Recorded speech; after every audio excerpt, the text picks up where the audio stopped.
Halo pemirsa, sekarang kita mau membahas soal knalpot ya. Kita sedikit belajar bahasa Inggris ya, gitu kan. This is the uh, exhaust ya. Uh, karena knalpot itu biasanya kalau dalam bahasa Inggris disebutnya exhaust ya. Nah, kalau exhaust sendiri itu sebetulnya dari awal, dari pangkal sini kemudian sampai ke belakang sini. Nah, yang disebut knalpot ini biasa sebetulnya ini kalau ini yang disebut knalpot ya, kotak ini. Sebab kalau orang Belanda itu menyebut knalpot itu ya dari sini sampai ke belakang termasuk boxnya ini, itu mereka menyebutnya uitlaat. Nah, kalau boxnya saja ini namanya knalpot. Knal itu artinya ledakan dan pot itu artinya wadah. Ini kan wadah, jadi knalpot adalah wadah ledakan, maksudnya adalah untuk meredam ledakan. Kalau bahasa Inggris yang boxnya sini sendiri ini disebutnya muffler ya. Muffler itu dari kata muffle, artinya meredakan bunyi lah gitu kan. Nah itu ya, so it is exhaust ya, we call it in English exhaust of the vehicle or exhaust of the motorbike. Nah oke, cara kerjanya ya, aliran yang panas dan cepat di sini dengan bunyi ledakan itu masuk ke sini, kemudian alirannya disilang-silang. Ini bisa dibagi dalam beberapa kamar gitu ya, minimal 2 kamar. Nah kemudian 2 kamar kan, dia itu disilang-silang, itu ya menyilangnya dengan berbagai cara, tapi udara itu masuk ke suatu ruangan kemudian berpindah ke ruangan berikutnya dengan disilang-silang gitu. Nah, tergantung dari desainnya. Nah, desain itu sebetulnya berbeda-beda tergantung dari kendaraannya.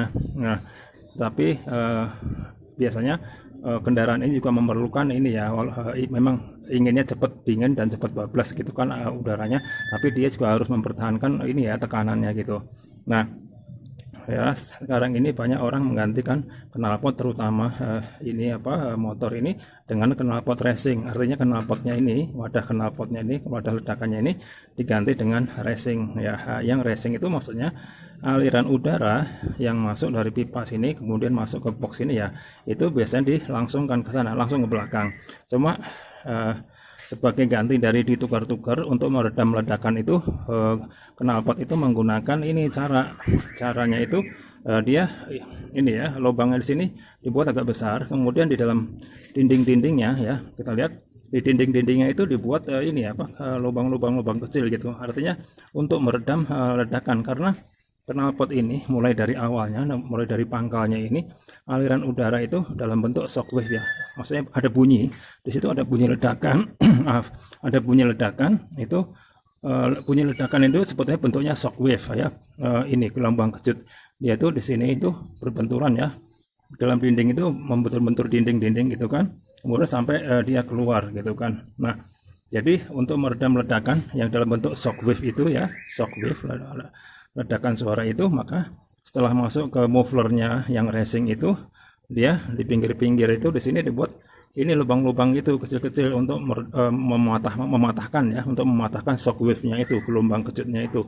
Karena gelombang kejut itu bentuknya lurus-lurus seperti gelombang kejut pada yang ditimbulkan oleh pesawat supersonik ya, Concorde misalnya gitu kan, itu suaranya menggelegar kan, karena supersonik itu atau Concorde itu menimbulkan shockwave ya, yang bunyinya sangat keras kalau dia merambat ke daratan.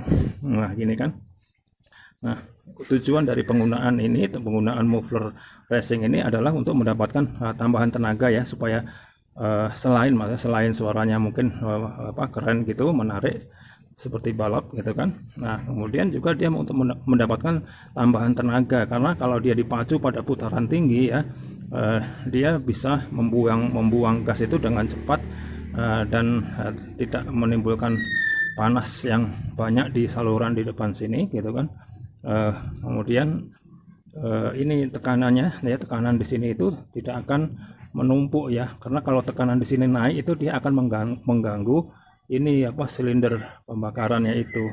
Nah seperti itu, makanya banyak yang menggunakan racing itu untuk menambah tenaga, atau yang mengurangi resiko penurunan tenaga pada putaran tinggi terutama. Oke, thank you.